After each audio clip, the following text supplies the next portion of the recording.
বছরের শেষে যেখানে সবাই আজকে বারবিকিউ প্রিপারেশন নিচ্ছে বা বারবিকিউ তৈরি করছে, সেখানে আমি হচ্ছে আজকে ভর্তা তৈরি করলাম। তো সকালবেলা ওঠার পর থেকে মনে হচ্ছিল একটু ভর্তা হলে ভালো হতো, ভর্তা খেতে ইচ্ছা করছে খুব। তবে প্ল্যান ছিল 2টা ভর্তা করব, বেশি কিছু না। কিন্তু যেহেতু আমরা বাঙালি, একটাকে 2টা ভর্তা দিয়ে আমাদের হয় না, সেক্ষেত্রে দেখা গেছে আমি ভর্তার প্রিপারেশন নিতে যেয়ে 4টা ভর্তা করে ফেলেছি। যদিও খুব বেশি প্যারা হয়নি, সাথে ছিল ডাল ভুনা এবং ডিম ভাজি।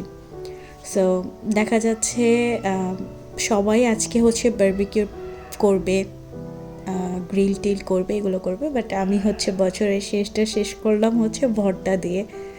তো আপনারা কে কী খাচ্ছেন আজকে? বারবিকিউ খাচ্ছেন নাকি আমার মতো হচ্ছে ভর্তা খাচ্ছেন জানাবেন।